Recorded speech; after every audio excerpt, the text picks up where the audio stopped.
Dun, dun, dun, dun, dun. Dun, dun, dun. Dun, dun, dun, dun. Checking the settings, checking the settings. They say we live. Are we live? My love, do you ever dream of candy coated raindrops? I can see my face on the screen. Hey. Have you ever loved someone so much you thought you'd die? Giving so much of yourself. I forgot some plays didn't play. Tell me what you want and I will give it to you. 'Cause you are my love. Dream of candy coated raindrops. I'm just making sure all the settings is correct. That's we sing while we getting the settings right, because we can't sing, but we try. You know what I'm saying? Love, did you ever dream that it could be so right? I never thought that I would find all that I need in life. All I want, all I need. Now I know I found it in you. All right, I think we good. What's going on, everybody? We are back with a little stream. So probably about I don't know what y'all time zones is hitting on. Most of y'all it's probably what 12:30 there, somewhere around there.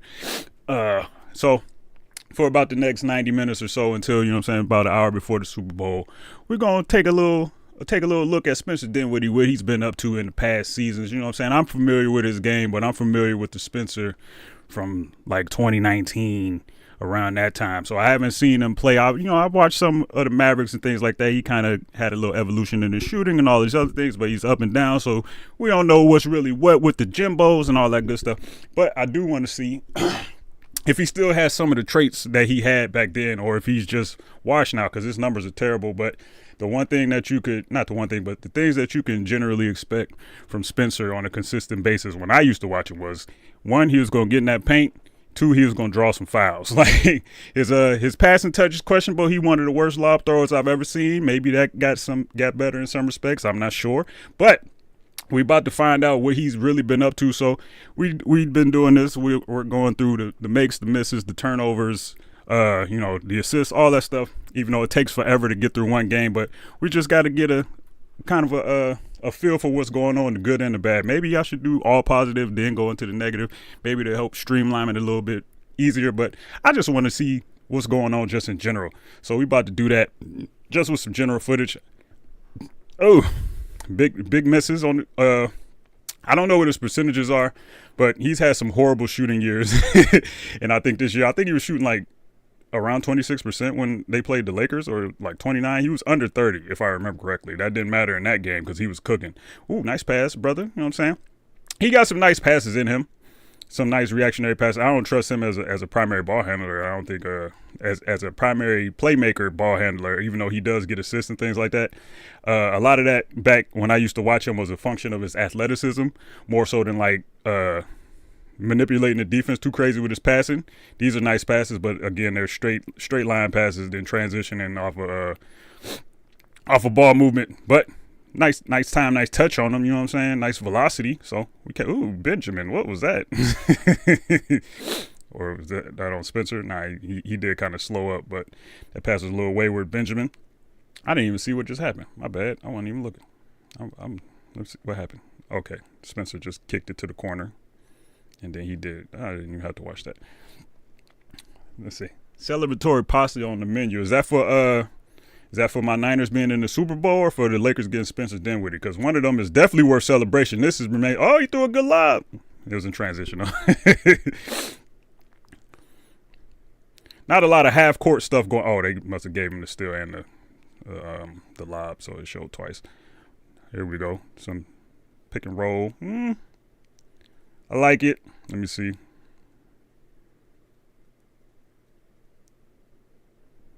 Yeah, nice little pass, you know what I'm saying? Nice little roll.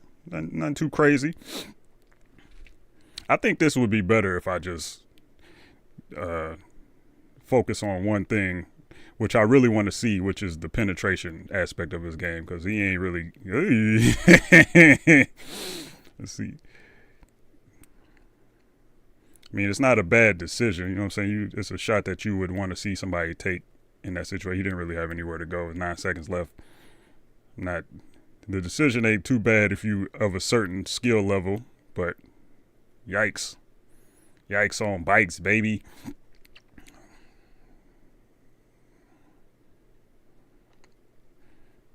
He trusted to read the screen, then come and Drummond is one of the best stealsmen from the center position we've ever seen. So he just jumped that lane, got that ball. I ain't mad at it.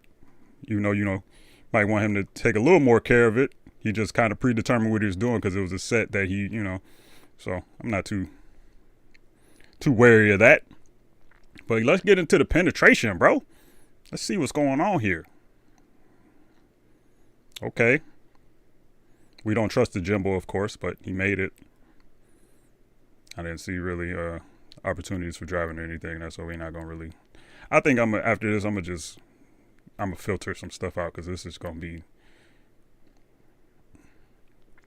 standard attack closeout. Hit the wing. Nothing right home about. Man, I want to see you try to cook somebody, brother. There's a lot of Jimbos in here. Let's get to the drive action.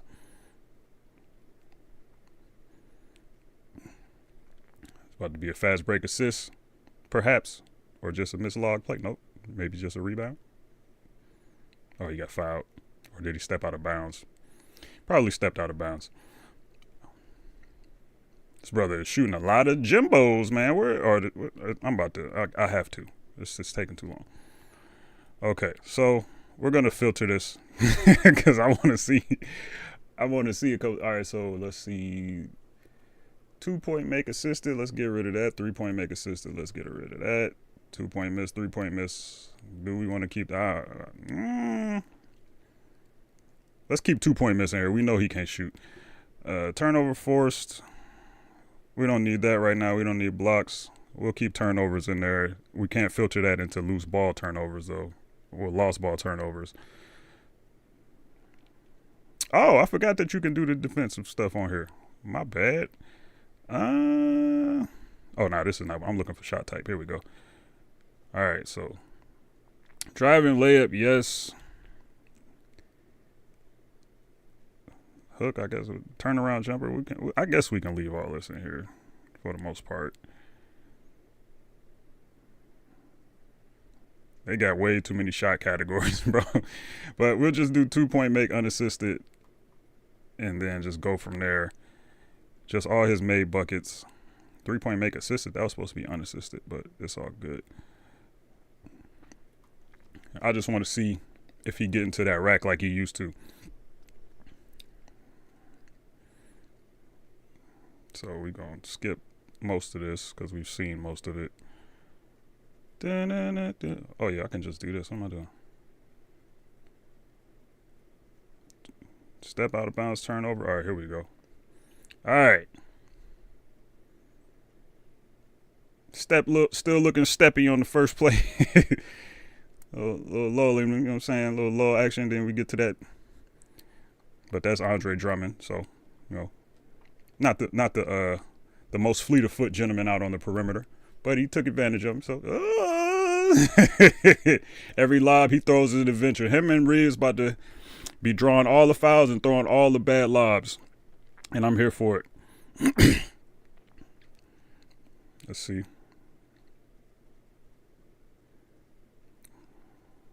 I see the vision. Did he dribble off his screener's leg? No, he just pushed it out a little too far. But the fact that he tried this is a dynamic that the Lakers don't really have consistently. Austin can split double teams sometimes, but it's not his ball handling isn't strong enough for that to be in his back all the time, even though he did split one with a behind the back. But just the sheer momentum he just tried to generate is something that the Lakers don't get consistently. This is what we want to see, even though he missed. Oh, that's Porzingis. I'm like, but he got the step. I think he heard some footsteps and just left it a little bit short.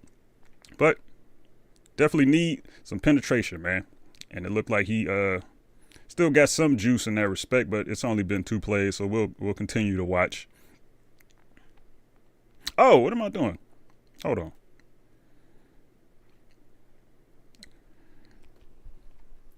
Come on, he wasn't even trying to see. That's what we're trying to figure out. Was he trying? Did he put in his 2-week notice? I think I put that in the description. I want to see if it was more he was conscientiously objecting from the offense just in general, or if he's lost something from the last time I've seen him. It doesn't seem like he has currently, but you never know. So that's what we investigating right now. Where are the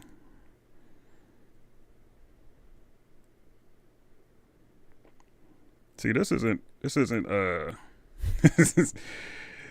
I don't like the way this is worded. Where's the 2-point miss? I left it in there. He just hasn't missed yet. Okay, I'm like, where is it? It needs to be in the drop down menu. But what was that? What was this? Okay, this is just a pass. Spencer is the one that made. Oh, it's gonna be a swing. Okay, let's say Spencer is the one that made this pass. But yeah, that's what we're here for. We're trying to see if he's trying. Nice little okay. Got fouled. What's that? Is that Svee? Who is that? Is that my dog Sveezes? That is Svee. Hitting with a little tween. Got the step. So this even though the Lakers have much more dire needs than penetration right now, because their offense is humming. You can never have too many guys that can get into that paint. And he got into the paint right there. Once again, draw some fouls. They already lead the league in free throw shooting differential or whatever. So, I'm not going to say anything harmful could come from this acquisition, particularly if Gabe is super cooked and Max is cooked. The only thing is I do want Max to still get minutes.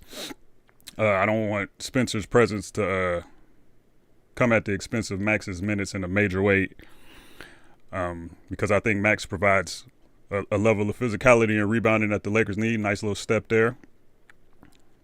We get what they call offensive foul. What happened? Yep, he extended that arm. Like, what happened? Because he didn't look happy that they called that whistle. But once again, backed it out, got the step.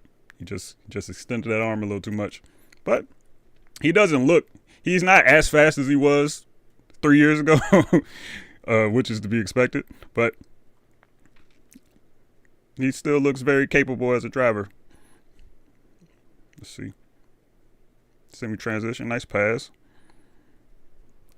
You a Lakers fan? Yeah, I'm a Lakers fan. Been a Lakers fan for a very long time. Since I'm not going to age myself, but you know what I'm saying? Nick Van Exel, all them boys. I remember being in the living room watching Eldon Campbell go crazy one game. I don't remember what game it was. Sean Rooks coming in sometimes. So I've been a Lakers fan for a very long time. I'm also a 49ers fan, you know what I'm saying? Niners in the Super Bowl. So, you know what I'm saying? It's good times right now. Yeah, man, he still got that step about him, man. I don't know what was going on in Brooklyn. I don't know if he hated Jacques Vaughn. I don't know if they just had too many dudes doing the same thing, and he was just like, man, I know I see the writing on the wall. I don't know what's happening, but this is looking like vintage Spencer right here. Maybe his rim finishing is worse. I haven't dug into the numbers or anything like that, but nice pace. He missed, but it was one of the things he didn't really have. His in between game was kind of nasty. So I know he had a great clutch season with the Mavericks or whatever, but when I used to watch him for the Nets, he was one of the worst clutch players I've ever seen because his only thing that he could consistently rely on was just foul baiting or getting the step on people. So he would just throw up a lot of nonsense in situations like this because he didn't really have a reliable floater. His jumper wasn't anything to write home about, and it's still, as we can see, not totally consistent or anything. But I did notice that he would go to the mid-range and stuff like that. He wasn't shooting that, but when he was playing with Dallas and stuff, I noticed. And a couple, a year later in Brooklyn, he was more amenable to the in-between shooting the mid-range and things like that. So if good recovery from the rook, I didn't even see it. I was too busy trying to talk. But He became more nice pass. See, these are the passes. This is why the Lakers didn't get DeJounte, bro. He wasn't throwing this pass right here. He didn't throw this pass. I didn't see it once on his film. Or maybe I did, and I don't remember. But if I saw it once, it was only once. Let's see. That's a nice one. I just saw something in the chat, though. Eldon Campbell went off the Knicks. Patrick Ewing and him had a battle. I'm an old head Lakers fan, too. Okay, that's what's up. I don't remember that specific battle, I don't think. But, because I was young, so I didn't commit too many things to memory back then, but I do remember watching the Lakers earlier. I remember Eddie Jones almost finger rolling from the three-point line. That's like my formative basketball memory is Eddie Jones taking off from inside the three-point line and finger rolling that thing. And I was like, what is going on out here? Then I was playing NBA courtside, you know what I'm saying, with Kobe and them on the Lakers. I was, you know what I'm saying? I've been a Lakers fan for a very long time. Oh, we talking about Anthony Black. That's who you must have been talking about earlier. A respectable defender already. Well, in the games that I've seen him play, he's been a respectable defender. Now, I'm not sure how the metrics pan out with that and everything, but I was respecting his defense when I saw them play the Lakers for sure. Yeah, man, this brother is he getting to it. Little change of direction, little bump. I'm saying, get to it. This is the fluidity that Austin. This is the bag Austin tries to get into, but he's not as fluid. So this would probably be a behind the back right here, and then he would try to recover it, and that's kind of where he comes into some problems with his ball handling and stuff like that. He doesn't have this kind of fluidity right here. Little stop and start, and he got into it with the left hand. And don't tell me they called a foul on him, or he was begging. Okay, he just was like, "Where the foul at?" Okay, let's see. Being a Lakers fan is so uncreative, though. Well, brother, I'm a fan of all the teams my dad was a fan of, and he said back when he used to watch the games in the 80s, he said only two teams would be on TV the majority of the time, the Lakers and the Celtics. And he said he damn sure wasn't about to be no Lakers fan, so that's how we got where we are. Let's see. Thought he was about to pull up. Simple read. Oh, yeah, I didn't read the other. Oh, what's up, Mario? Do I know what today is, man? If you get in here with this belt-to-ass business, it don't really matter, though, because you've been wrong about 17 times. So if you write this one time, like, I still can't respect it because you've been saying it for, like, 4 months at this point. Oh, nice lob, Spencer. So if the Lakers lose, if the Niners lose, they lose. Like, I've always explained my fandom in terms of what I want to see from my team and like what I get my joy out of and stuff like that. A lot of people like to count rings and all this other stuff. As a Lakers fan, you would expect me to be a person like, oh, I don't even know how many. That's sacrilege for me to say, but I can't remember if it's 16 or 17 off the top of the dome. I don't know. So my thing every year is I want to see my team that I root for, because following the team makes it easier to follow the sport in general. So you can just kind of have a baseline of people you see, and then you see other people and you're like, hey, I want to see what that guy's up to and stuff like that. So my whole thing is I just want my team to be in it as long as possible. Once we get to the last game, win or lose, I'm gonna be sad if they lose for like maybe 30 minutes to an hour. Then after that, it's like, all right, the game over. Like I saw my team in the last game of the season. I had something to do on that day. I got some entertainment out of it. Or, you know what I'm saying? We got cooked. Either way, it's over. But like after it's over, if we win, I'm like, yeah, Niners got the 6th ring. We the best franchise in the NFL. Like I don't get into that bag. So like they win or lose, we got here. So I'm good. You know what I'm saying? Belt to ass. If they take a belt to the ass, they took a belt to the ass, you know. But they was in the dance.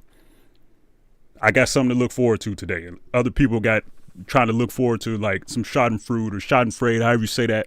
They just want to see the team go outside. It's like, your team ain't in the dance, bro. So, like, you can't be that happy about it, you know? It's not the same joyous occasion as your team being in the dance. And I ain't seen nothing. Let's see. 5 Mike and 5 Magic, 5 Kobe, 1 West. Let's see.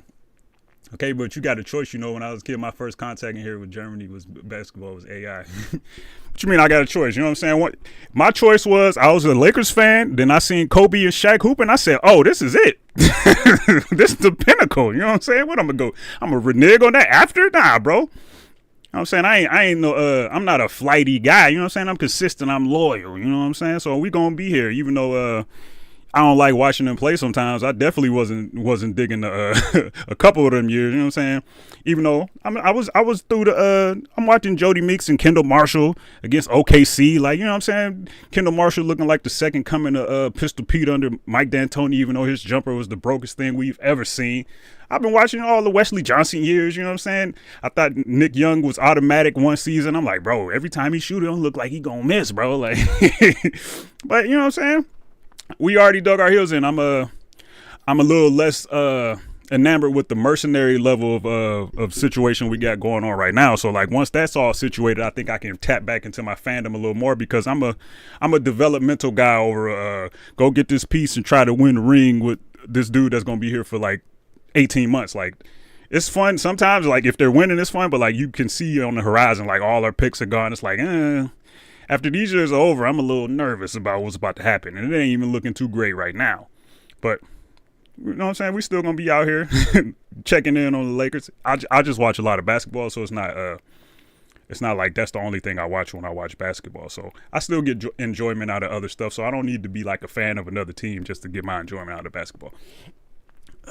I guess you were just doing the rundown, but some of my formative basketball memories was Allen Iverson too. You know what I'm saying? I had all the shoes that commercial with Jadakiss. I had a basketball, and in the basement of my house, I would go down in the basement. Not every time I saw the commercial, but like the commercial would be on every day. So every day I would go down and I would practice that crossover. Like I didn't even have, speaking of hesitations, I didn't have a concept of like how I was getting my shoulders involved into the hesitation, because I was just trying to mirror what he was doing. I wasn't seeing the higher level like movement that he was presenting to us on the big screen. You know what I'm saying? So that's how I got my crossover tight when I was young. I would just do AI. I would do Tim Hardaway to between the legs when it would come back and forth. Like I was doing that. I remember one of my dad's friends saw me doing that outside, and he I think he played basketball for Wake Forest, and he he came and he was just like trying to show me how to do it, because he was like, all right, I want you to do it and try to get past me. And like he was like 6'4", 6'5", so I obviously wasn't getting past him. I was like 6, 7 years old at the time. You know what I'm saying? He was just trying to give me some game on how that move only work like if you add the movement into it and stuff like that. Because you can just you young, you can't, like, you don't understand like hip fluidity and shoulder movement and stuff like that. But like just stuff like that formatively is what got me right for the court, even though I wasn't really thinking about it at the time. I wish I came up in the era where YouTube was a thing. Like them drop crosses that people be doing and stuff like that. That none of that stuff existed when I was a hooper. You know what I'm saying? And I'm real mad about it. But nice hesitation by Spencer. But yeah, that's just some of the stuff that I experienced in my formative years as a basketball fan. See, a terrible lob right here. Every lob is an adventure. I really don't want this brother to be throwing too many lobs to AD, given his injury history, because this is that's a nice play by Jakob too, but that's just not a good pass. Let's say, yeah, still better than it was a few years ago when everybody was on 1 year deals. Yeah, like the most fun I had in the lean parts of the LeBron tenure was like Austin developing, and I'm like, oh yeah, we finally got something to root for. Like THT, I didn't see it as much for him. That jumper, like every time you got a guard that got a non-starter jumper, it's a little harder to see, even though he had the physical tools and stuff like that. Watching it wasn't like, it was like, it was a shaky experience. Then Austin came, I'm like, all right, we got some guys we can root for. Caruso, I was a big Caruso guy. Josh Hart was my dog. Like, so every time they had young players, they had a nice mix of like young talent, even like before they did the wholesale trades and stuff like that. So I was locked in, and then like one of the years like everybody got hurt. I think it was was it 2022? I can't remember. The year they didn't make the playoffs after the title. I was not locked in. I like, because I live on the East Coast. And like staying up to watch those games is a commitment that I just wasn't willing to make for the basketball they was playing. But he missed, but nice little start and stop. Yeah, man, he getting to this paint, bro. So I think the reports of his washness may have been exaggerated a little bit. I'm not entirely sure how this is going to look on the floor with LeBron and AD, and what his best matchup pairings would be, whether or not he should maybe start Austin come off the bench. I don't think that's something that they would consider, but you know, we'll have to figure out what's going on. Nice read, I guess. Let's see. standard issue business. Were you for the D'Lo for Murray trade? I didn't like it, but I know you're a D'Lo fan. I am as well. No, I absolutely was not for it. I have a tweet that let me see if I can pull it up on here. I never had the same reverence for DeJounte Murray's game that everybody else did, for a multitude of reasons. Because like, as y'all know, I do assist compilations on here and stuff, and like I kind of use that as a way to like just see a lot of the stuff I didn't see, and then if I like what I see in there, I go to the other film and stuff like that. And when I watched his, I just saw that a lot of his production was just a matter of usage, as opposed to like him just super outskilling everybody and playing a game that would be amenable to playing next to two other superstars. So I thought that one, he wouldn't be as effective. People see the numbers like he putting up, like it's the Terry Rozier situation we're seeing now. They're seeing Terry like, oh, he's averaging 24 a game and he hooping for the Hornets. I'm like, yeah, he's the only person that has the ball. Like, and it's not going to be the same. And I thought his defense was never particularly as good as people wanted it to be. I didn't think he was particularly had a strong enough frame. Maybe his hands are a little active and things like that, but I didn't think he could just stay in front of you. Just put him on somebody and he shuts that guy's water off. Like, I've never seen that from him, even though he's been on the all defensive team and all this other stuff. I thought his was more of a function of defensive playmaking than being this stalwart that you can rely on to like stop people. And people suggested that maybe if he gets other offensive help around him, his defense might improve and things like that. But one, I thought the offense was a little overblown because it was just usage generated. When I looked at his numbers from that Spurs year, like he had the ball as much as LeBron that year. So like I've always thought that stuff was a little overinflated. And then I didn't think the defense was what people thought it was.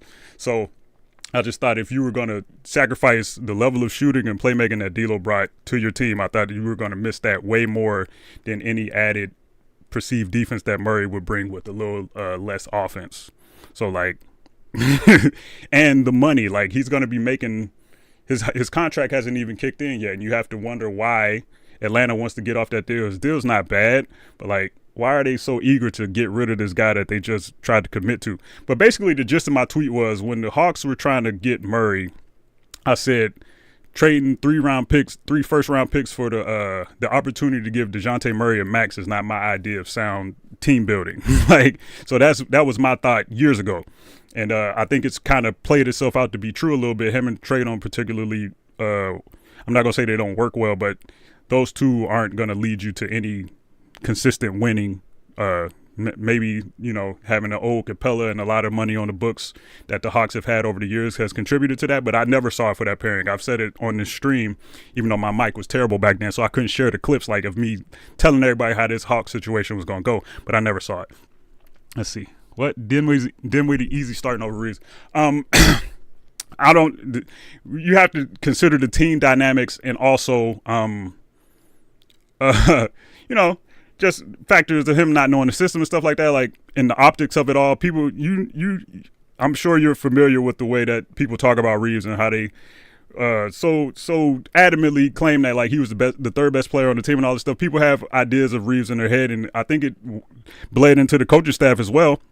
Whereas you have to give him a certain amount of touches, a certain role in order to maximize him or whatever. I think that Reeves probably would be best as a 6-man, even though Spencer, they kind of are interchangeable in that way. So I don't think it really matters. I think that Spencer provides a dynamic that Reeves doesn't at the same level as far as driving and stuff like that. But Reeves can shoot and is a better connective player than Spencer is in some respects as well. So like you have to consider all of these things. Who's a better defender? Spencer's not a good defender, but I don't think he's as bad of a defender as Austin has shown to be over recently, you know. But like when he was with the Nets, he was not a good defender, and he hasn't really been a defender of note, but he hasn't had the lows that I've seen Austin have this season either. But like, I don't think they're going to start him, and I don't think they should. I think that bringing him off the bench with a change of pace, maybe him and Jackson can get into some pick and roll situations, get into some driving lanes and stuff like that. He can end the quarter with AD, things like that. Him and Austin, I don't know if they should play together a lot. I wouldn't even, you know, but I don't know what happened, but it doesn't really matter. I think you're splitting hairs at this point. I just want the main thing I want from Spencer coming here is to not take Max out of the rotation. And then how's it going to look when Reddish comes back and all this other stuff? There's a lot of factors to consider here. But I think that he will be a six man. I think that's where he'll probably be best utilized for, if not anything else, then to just slot the roles appropriately, because we know Ham goes rogue and he has players that he likes over other players. So like it could be a situation where Spencer starts closing because he values Spencer's penetration late in games and all this other stuff. So there's, there's a lot that remains to be seen. But me, I would have him in a 6-man role, 20-something-ish minutes a game and not closing. But, or if he is closing, one of him or Austin, because they kind of provide the same thing. I don't think they should close together if they both closing and stuff like that. So we'll just have to see.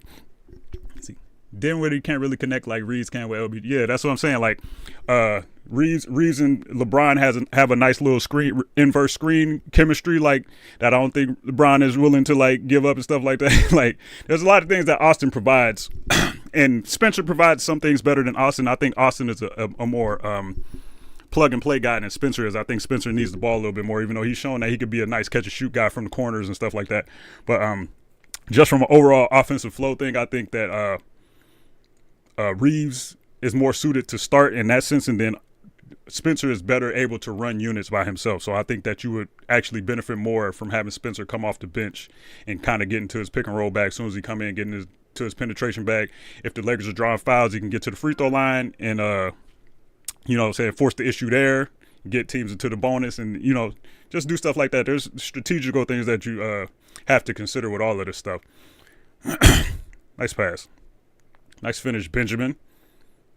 The sneaky right-handed man shooting left-handed. Nice pass. Let's see. Spencer could take some usage from Reeves. Maybe we see an uptick in Reeves' defense. Maybe.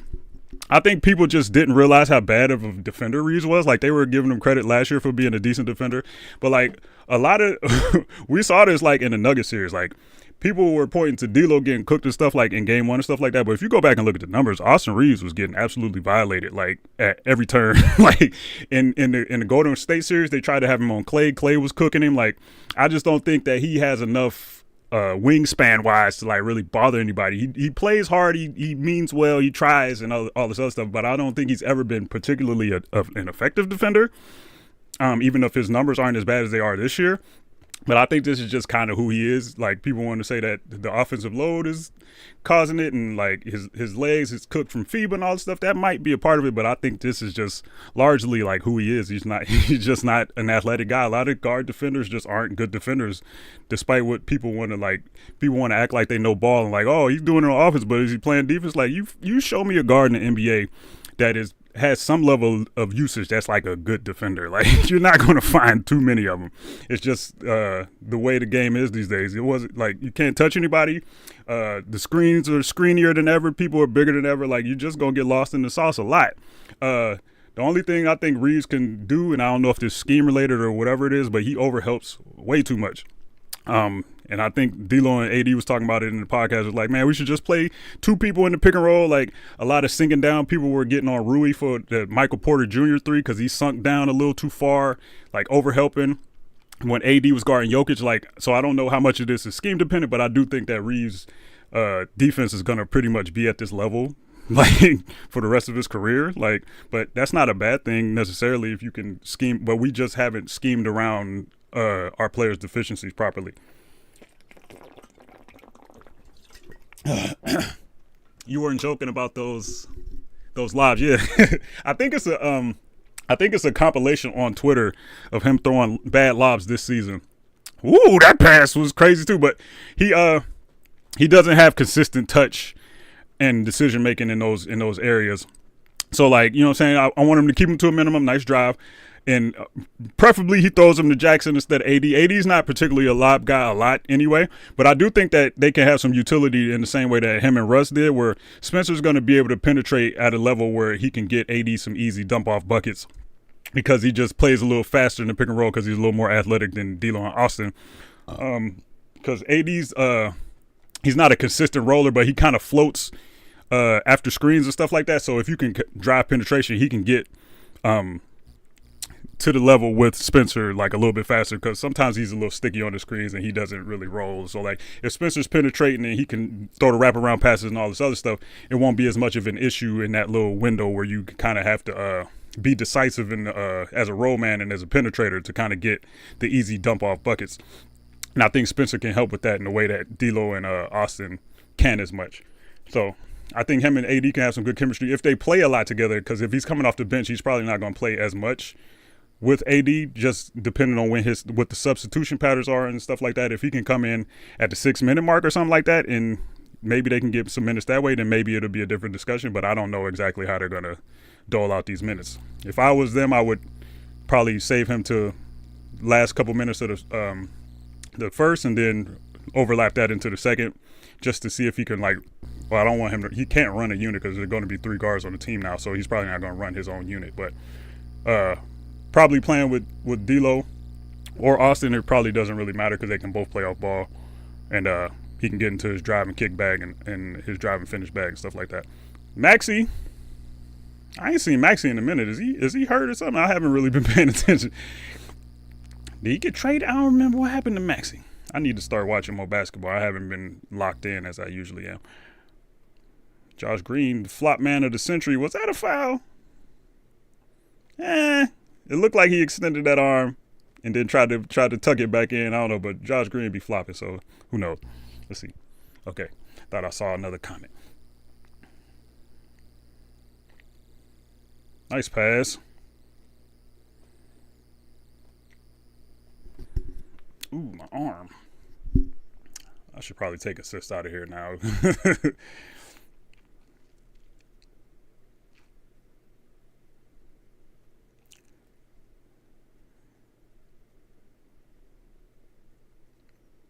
Yeah. See, this is what I was talking about earlier when I said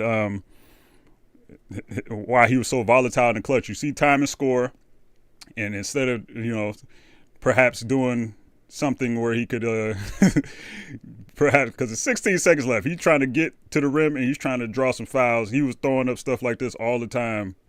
2018-19, it was kind of wild the way he was doing this.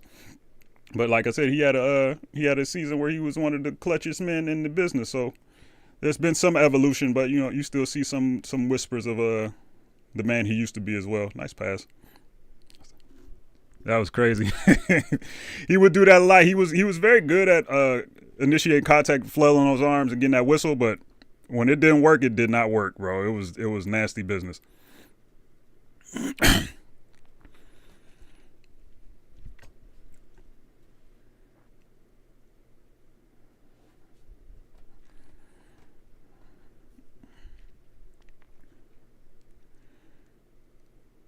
Okay, I'll see. A good thing I didn't. Eee! See, this is it. Let me see what it looked like. Nah, he predetermined that he could have strung this out a little more because he was already in retreat mode. He had a couple more steps to force him to make some kind of decision that probably should have been a floater. If anything, go to the rim, whatever the case may be. He probably should have been the one shooting that shot. I'm liking the reads though. The execution of them, what I'm saying? Everybody can't be the passer of the year. He got to jump to kind of get these off. But, he's swinging the ball to the other side, making some closeouts, putting people in. I can see this being Austin Reeves attacking the closeout where he does his best work. Shout out to Lonnie Walker, Game 4 legend. Yeah, man. He's still this finishing looking kind of crazy, but he's still at least getting there. AD can clean this up, That was a wild attempt though, but he got there. He went a little early. He tried to finish a step too early, but sometimes that's the way the footwork leads you. Assist. Say, is the Lakers leaning more offensively? The reason they've been winning recently, they've been leaning more D-Lo-ly, if that's more offensively. I don't know if it was a conscious choice or if everybody that they had that they wanted to start just got hurt. So that's the reason they're winning. Their offense is absolutely carrying them due largely in the fact that they've gotten D-Lo involved at the level that he should have been involved from the beginning. whatchamacallit, what was I to say? But I still have my concerns about when Cam Reddish comes back, because he has some tendencies in the offense that kind of kill possessions and things like that, and his shooting warps the floor in kind of a bad way where people don't really trust him as a shooter. So how I think that they've just kind of struck lightning where they've gotten the optimal amount of shooting, and D'Lo and Reeves shooting has upticked and things like that. AD shooting more jumpers now, to where they're more balanced and less predictable on offense, because Bron has kind of conceded some control to the offense, and that's helped them tremendously. Their defense has still been bad, but I do think that I think they realize that this is probably the way that they're going to win, because you can lock in defensively. You got LeBron, you got AD. When you need to get stops, you can lock in. We saw that LeBron did it on Brunson in the Knicks game. Like, he still has some in the tank. He just doesn't access it for 48 minutes, and he really can't, because he can't be like a weak side rim protector and stuff. All that stuff that he used to do, like in Miami stuff, he can't do that. Well, he can, but he can't do it every play. But that's been my concession. That's been my not my concession, but that's what I've been harping on like the whole time. The reason I wanted him to see control of the offense a little bit is not necessarily because, like, I think that, you know what I'm saying, even though I do think the offense would be better if he did that, but more so that so he would have more in the tank to play defense, like more than anything, because the Lakers don't really have, outside of Vando, they don't have the archetypical like four guy who can kind of protect the rim and kind of rotate and do all those things quickly and be in spots to kind of stymie actions and stuff like that. They don't have a guy like that on the roster. The guy that they have that fits that athletical profile is Vando, and then is LeBron. Like, they have designs on Rui being that kind of guy, but he's a little too slow to do some of the things you need him to do. He can do some weak side rim protection and he'll rebound the ball, but he doesn't have the requisite speed to and he doesn't have the mental acuity to do that stuff consistently on the back end. So I don't think you should trust him to do those kind of things. Just from a process standpoint and from an athletical standpoint, he can jump high and he can move his feet a little bit, but he doesn't provide it in that way. So LeBron is the guy who kind of has to do that if this team wants to be a defensive team. They don't have some of the guys that they had in years past to kind of do some of those things. So them leaning offensively is going to be more beneficial to them, and then they can kind of turn on the defense when necessary, but their identity as a defensive team that I think they were trying to go for in the first half of the season, I don't think that was the way to go. Release earlier off the glass. I'm just cycling through the plays, so I don't even remember which one that was. Let's see.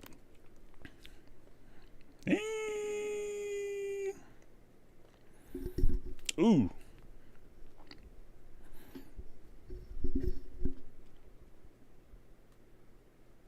Nice move, Cameo.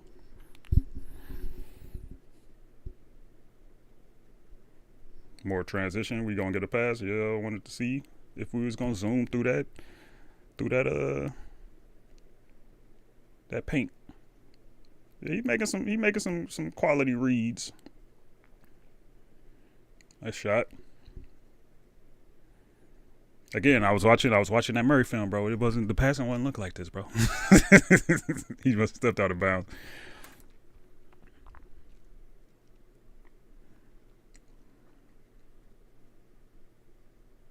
Nice move. He didn't get fouled. That wasn't a foul.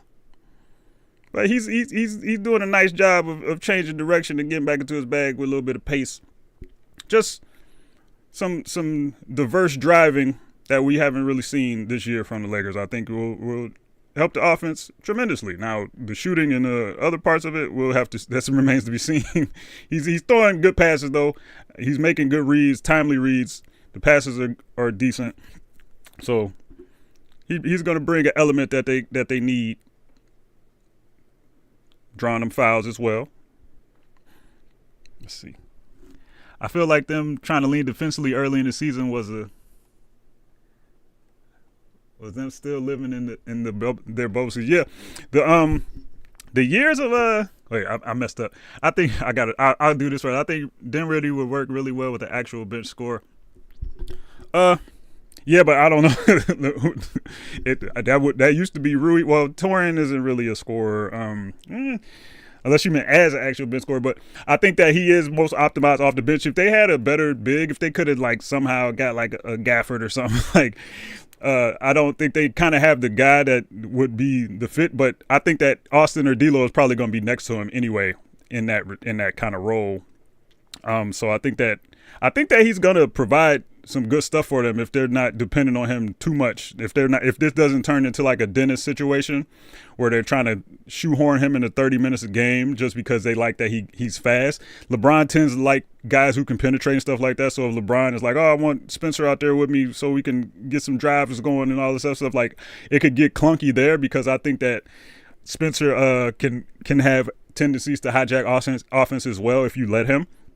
So they just kind of have to find the right balance of guys. I don't know if Wood and him would be a good pairing because Wood is more of a perimeter guy, and he doesn't really he's not really a guy that's going to move too quick. You're not going to speed him up. He's going to go and do what he does. So, like, get him the ball in operational zones is more important than like trying to play two-man game with him and stuff like that. So we'll see what they kind of put around him in those units. I think that having an extra guard out there will help him, particularly with space on the floor, just to get him into the paint. And if Jackson is out there, he can kind of get some tempo in the pick and roll and stuff like that. But we'll just have to see. But back to what Mario was saying. I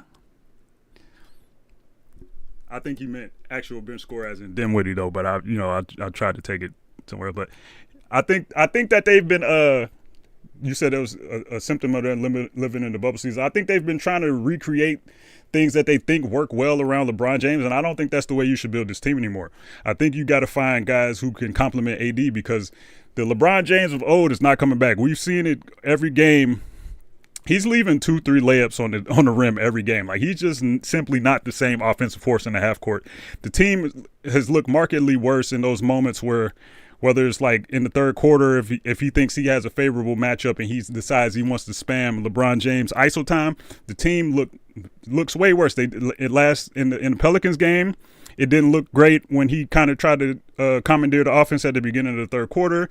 In the Hornets game in the fourth quarter, that's why they kind of lost the lead because LeBron was just kind of out there doing things. And it's like, this offense is not offensive right now because you don't have the same juice in the half court.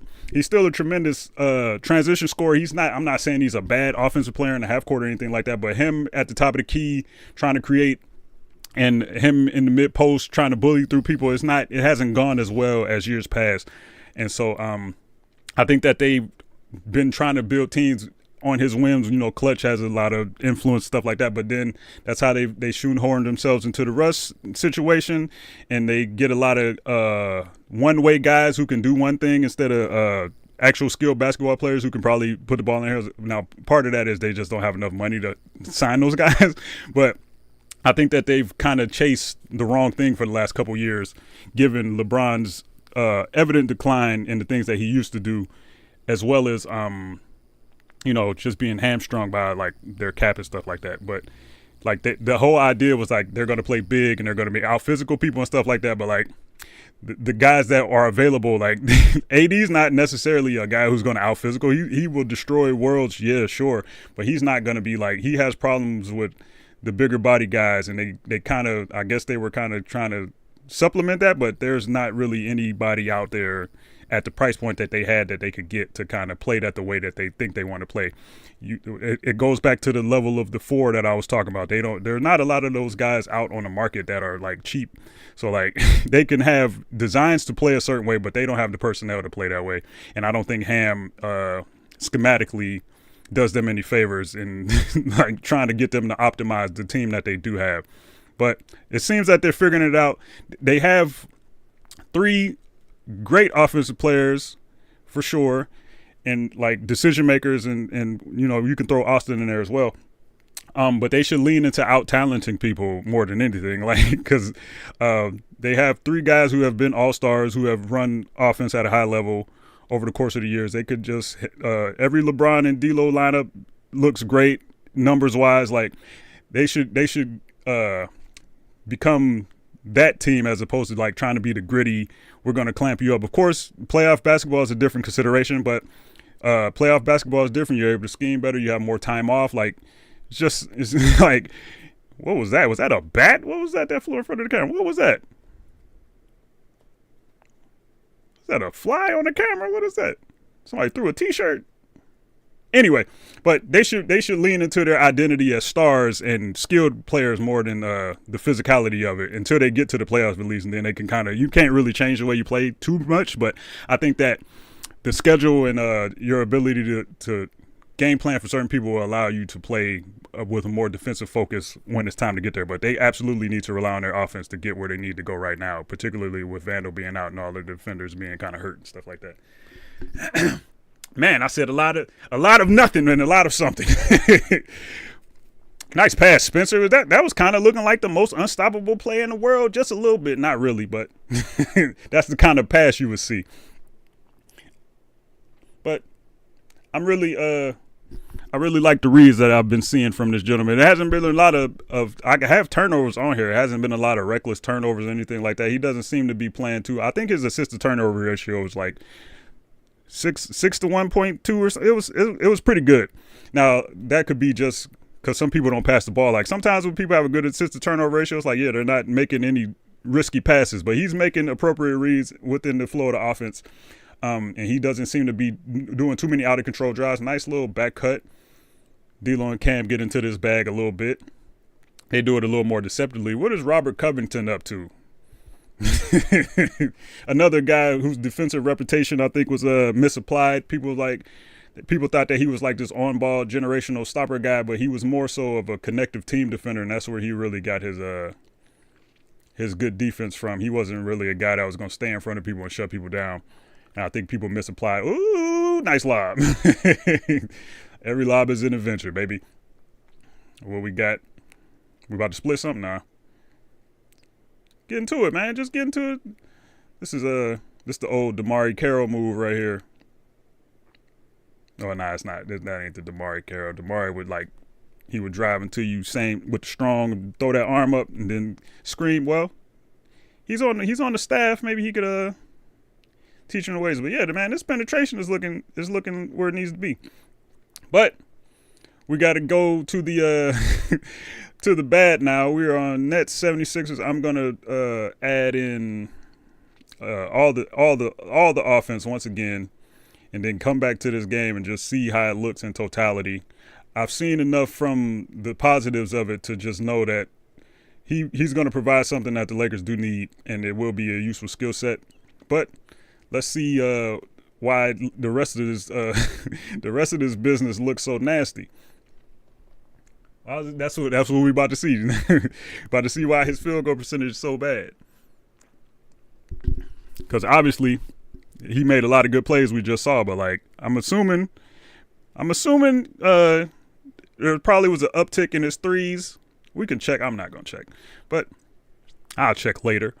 But his jumper has never really been consistent, never really been reliable. Perhaps maybe he's foul baiting at a little higher level and it's not going as well for him. There's plenty of ways why, because he plays a feast or famine kind of a basketball sometimes, where if he becomes too drive dependent and he's just a drives and threes guy, then if you're not shooting threes well, then the rest of your percentages are just going to suffer. That's just the reality of the situation. If you're shooting a certain level of threes and things like that, and you're not getting the whistles you're accustomed to, and you're just throwing up things at the rim, then I can see how that would be. Maybe his rim finishing just isn't as good. Maybe he's lost a little vertical pop off the dribble, even though he can still get there, because we've seen some attempts on here where he's he got to the rim, but he jumped a little bit too early. His touch off the glass wasn't necessarily where it needed to be. But there are plenty of factors that could go into some things like this. It could be scheme related, like he might be shooting a lot of grenades because he's the point guard of the team and he has the ball at the end of the clock. There's plenty of factors that could go into some shooting struggles, but he's always been a volatile percentage guy, particularly from three. So we'll just have to see. Let's see. I like to see them build a team in a way that takes a load off of AD. He carries defensively and rebounding, still giving you 25 a game. Yeah. The development that I did not expect to see coming at this level is his recent uptick in passing, because I thought that was always his problem. This was the argument I always had against where they would have the Giannis and AD comparisons, and like I would always say that they're not necessarily comparative because AD isn't a creator of offense for others in the same way that Giannis is, and so like not to like say that Giannis was better or anything like that, but like people were wondering why AD wouldn't do certain things on the court that Giannis is doing, and I'm like, they're fundamentally different players in the way that they go about generating offense and things like that. But with this level of passing and stuff like that, it's easier to make the argument for AD, like to start building around him, particularly offensively, if he's going to show that he can get into this passing bag a little more. Now, I don't know how much of this is a function of him being on the court with D'Lo and Bron, and whether or not those same avenues will be available to him like later on down the road if people are going to give him the ball in spots to be a connective passer and stuff like that. That's another discussion for another day. But if he's going to be this guy who's going to be this level of passer, even though I'm not going to say he's like the greatest passer in the world or anything like that, but if he's this level of he's making these decisions out of double teams and things like that, and he's also back to where he's comfortably shooting his jumper, because for a while he wasn't shooting that jumper either. But it's more easy to make the argument that you need to start. I've always made the argument that you need to start building around him just in general, but it's easier to see how he can drive consistent offense when LeBron leaves, and getting guys who can fit around him, you know, maybe off-ball movers and shooters and guys who can generate some gravity in that way that he can find when he's doubled and stuff like that. And also on the defensive end, having those kind of physical forwards that I talked about, some rangy wings, you know, but the Lakers have been poor for so long that there's not really an avenue to see what the optimal kind of guy you would want around AD would be, because like LeBron's there, so you can only pick what you have, and certain guys might not want to go there due to the ecosystem that is there, like with Bron being there and stuff like that. So it remains to be seen what kind of what a team will look like with just AD as being the lead guy, because they're going to have to start considering it for sure, because I don't know what LeBron is doing.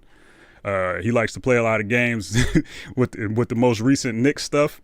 I think that, you know what I'm saying, if they want to do a little Randles for LeBron swap, I wouldn't be mad for it as a Randles fan, but you know, that's not something that I'm expecting to happen.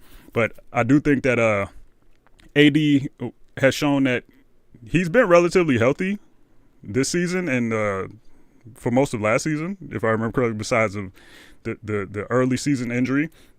So there's always that consideration, but I think that his recent offensive expansion, which is wild to say for a guy who has had his resume on offense and stuff like that, but I think that it presents some exciting prospects for the future, depending on like who the next guy is that they're gonna try to bring in to pair with him. Man, I'll be rambling a little bit. Let's see. But on the defensive end of the ball, I think that AD just taking that load is just kind of always going to be what it is. Now, whether or not I don't know if the ideal fit for him as he gets older would be him being more on the perimeter, disrupting with somebody else protecting the rim, or of him being more of a rim, closer to the rim guy who rotates on the back end. I don't know what would be the optimal fit, because he can do everything so well on defense. So like, I don't know what guy is more optimal next to him that preserves his legs a little bit more. It's probably the defensive perimeter guy more than anything, but like a lot of those guys are very expensive. And you know, there are always considerations to think about with what they bring on the other end of the court and stuff like that. But and if you can kind of like make an amalgamation of like two or three guys to be the guy that kind of helps him with the defensive load, but then you sacrifice offense. So it's like, it's always, you know, it's always a lot of calculus to do on both ends of the ball.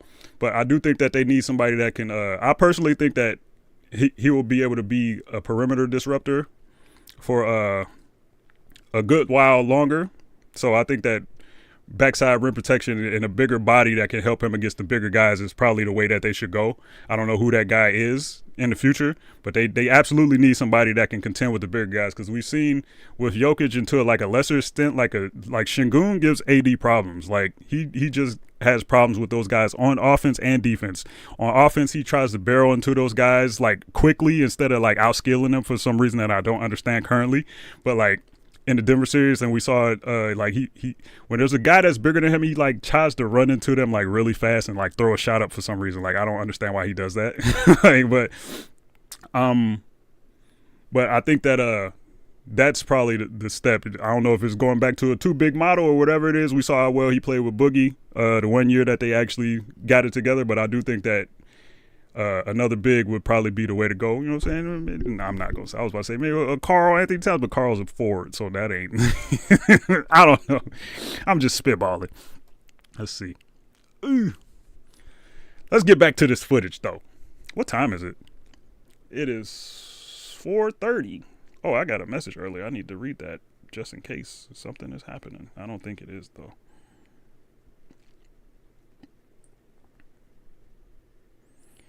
Just so you know I exist. My phone is. I need to either start it over or get a new one. It is running slow. Oh, okay. I got a copyright notice on my stream already. Shout out to Oh, it stopped. Oh, are you serious?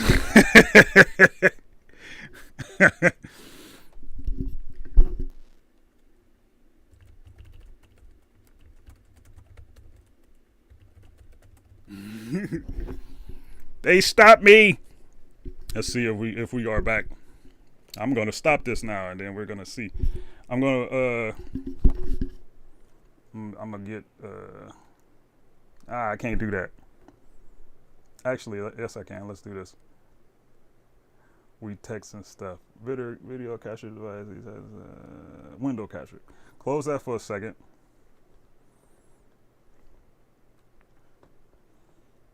Take that off. Super Auto Pets. I'm gonna try to put some non-copyrightable stuff on here and see if it comes back.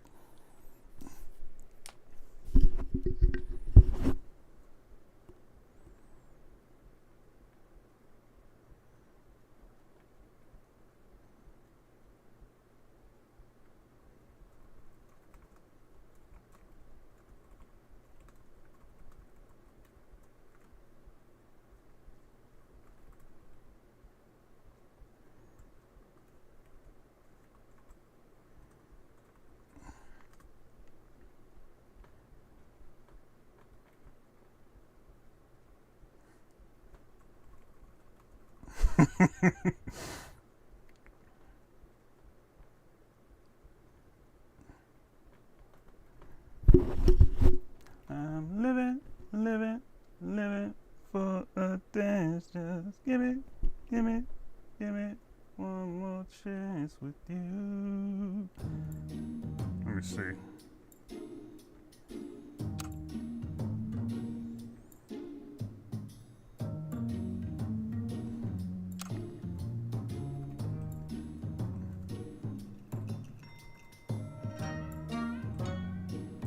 I'm not gonna do that. Where is the streaming? Are we back? It says it's no longer being blocked. I think we back. We bike? I think we back. Let's see. Where was I at? I don't remember. Oh yeah. So gotta unmute that. All right, I think we back. Did everybody leave? Only 8 watching now. Woo! We had a nice little viewership going on, but I don't know how we regained the people that we lost. I don't remember what I was saying when I got cut off. I don't know if y'all can still hear me when it said the stream was unavailable. Probably not. But we are back. It just came back on the other screen, so I don't know. I think they're trying to tell me to go watch the Super Bowl at this point, but it's still a whole nother, you know what I'm saying, 90 minutes before they even start acting like the Super Bowl about to start. Nice little tween action right there in semi-transition. I ain't mad at it.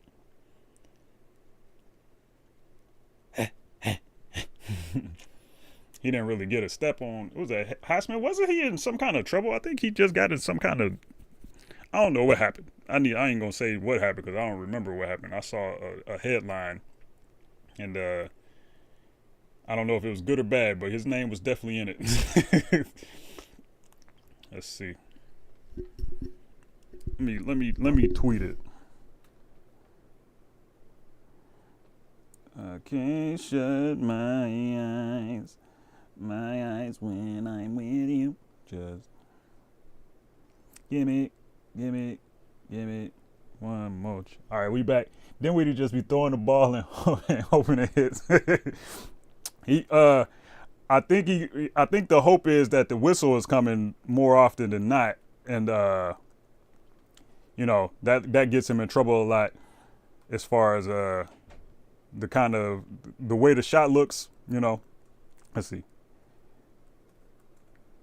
They tried to delete us, but we back. Eyes emoji. All right. So a lot of plays just ran when I was doing that, but yeah, I think that's part of the thing that he's always had an issue with foul bait and stuff like that, which was why, like I said, he was kind of terrible as a game finisher and stuff like that. But maybe he's just doing it more often. Like I said, I didn't know what the field goal percentage was, but I am seeing him throwing up a lot of questionable things in the half court. Let's see.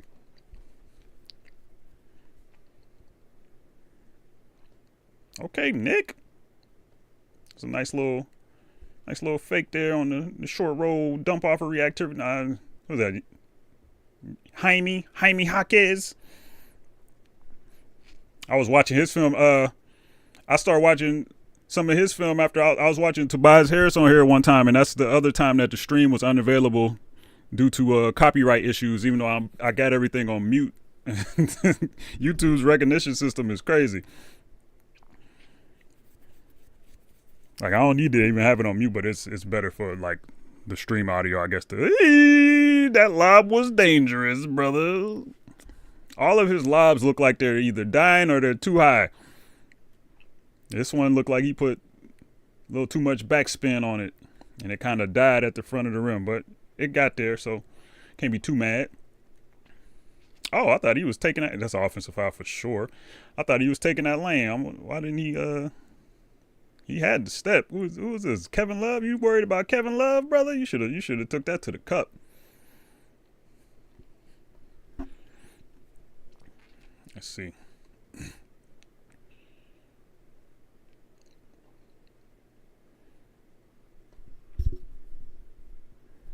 Yeah, man. What month is this? Let's get into a later month to see if anything changed with him. Because this all looks like standard Dinwiddie to me. He's just a little more famine than feast. Look at these, man. These are some reads, man. Let's see.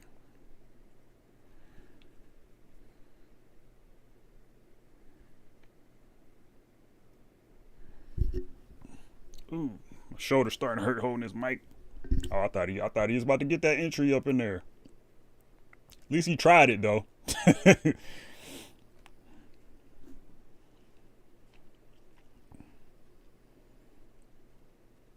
Oh, that's a deep three. Oh, he made it though. I must say, is this why his percentages look like this? Boy, shooting. Nice shot though. I think him getting a lot of air under his jumper too. Maybe that has some negative effects on his jumper and his fatigue level as he ages, because he does get a decent amount of vert on his jumper.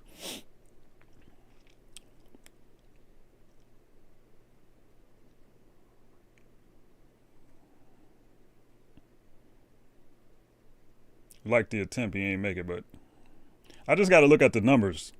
Because everything I'm seeing is like, this is the guy he's always been from what I'm seeing.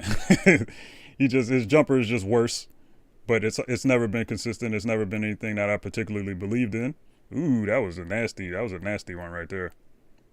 Shot that on the way down nastily, and he didn't get a lot of vert on it. I don't know. Maybe the in between game is the culprit. In addition to him not being able to shoot threes anymore.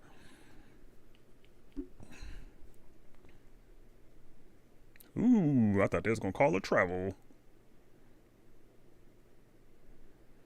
He was foul baiting it, or not foul baiting. He was trying to draw a foul. He just happened to make the shot right there.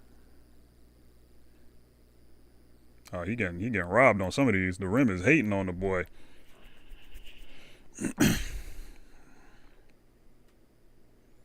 Little 2-for-1.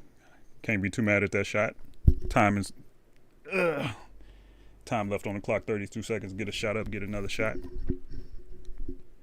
People don't see that sometimes when they're like analyzing why people shoot certain shots and stuff. They're like, terrible shot. I'm like, bro, you obviously were not reading the game situation. You can't be. What was that? You can't be too mad at that, man. But if you're not looking at the clock, that was a terrible shot. Got the step. Did he get the foul? He got the foul, but it looked like he was I think he at least tried to get it up on the rim this time. Too often back in the day, he would just throw it up there and just look for the whistle. I'm like, what's going on with it? And just arguing with the ref. You know, things people tend to do. Nice move. Is this the same? I feel like this is the game from earlier, but it's probably not. But he hit Franz with the same kind of business before. Nice little bump. Hold on.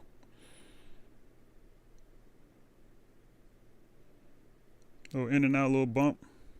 Nice move.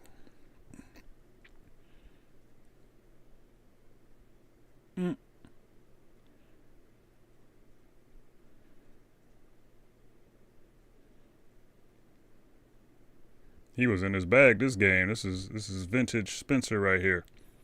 Top flight security. I don't know if y'all remember when he used to have that haircut.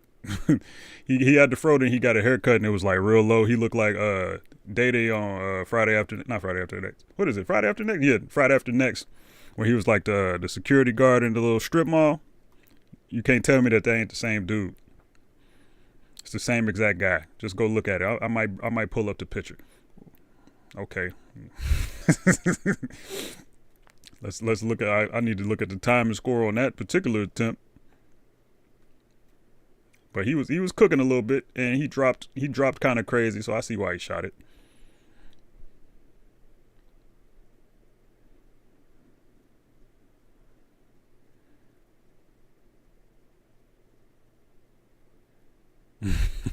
Boy, thought he was George Gervin Jr. out here.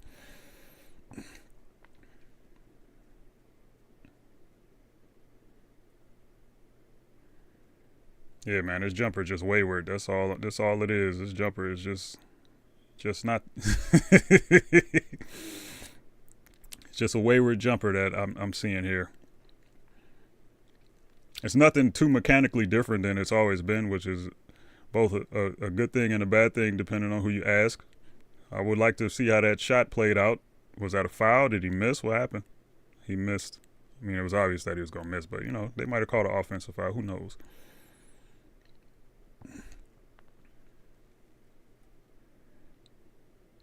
That jumper was a little less noisy than the other ones, and he made it. All right. Nothing happening. Ah, man, I think YouTube. Oh, it's unavailable again, bro? Boo.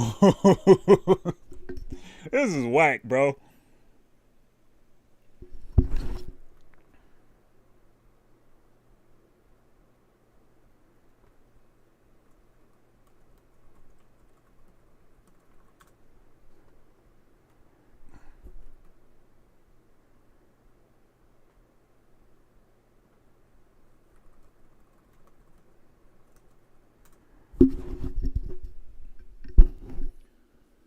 In stream.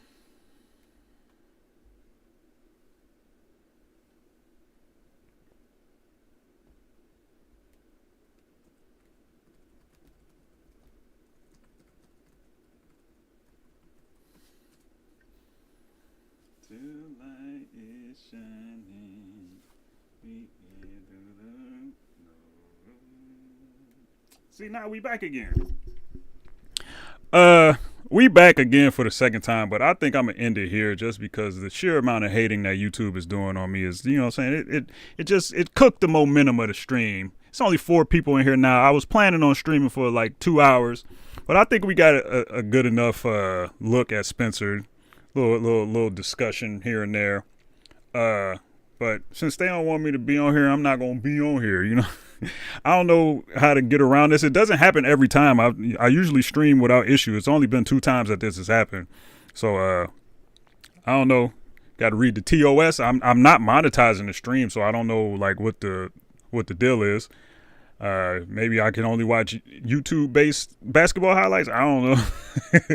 But since I don't know how much more this is going to keep happening, I'm gonna just call it here. We will be back. That's also why I be trying to stream like Super Autopads on here. I stream that just so my streamers stay up, and I can like maybe monetize it just so. But like we can still talk hoops on that. We don't gotta have the clips behind it, but we'll try to figure out something. But until then, I'm gonna go get ready for this Super Bowl. My Niners is taking it, even if they not taking it. I'm saying they taking it. I don't got a score prediction. 31-24, that's my score prediction. Niners, Brock Purdy, not going to be the MVP. I think it's going to be Christian McCaffrey. You know what I'm saying? I don't want to put too much energy out in the ether, but, that's just, what I'm saying? Why not? It's the last game. Big YOLO hours. I'm about to end this stream, though. Appreciate everybody that showed up, even though they didn't want us to be great together, But I do think Spencer is going to be a good acquisition if they provided that they don't lean too much into him and kind of mess up the rotations on the back end. I'm interested to see what it's going to look like when guys like Reddish come back and what's going to happen with Max. But in the aggregate, I do think that he provides something that they need offensively. The defensive situation is another question for another day, but since they're more offensively oriented now, I do think that he's going to provide a dynamic that they kind of need. But we'll see what it looks like if he plays on Tuesday. They've had enough days off. He's probably, all the physicals have been taken care of, so he's probably going to play on Tuesday. And I'm interested to see exactly what they're going to do with that. But no more actual watching of the film. We're just going to call it there, and then we're going to return as Super Bowl champions, you know what I'm saying? But yeah, till next time.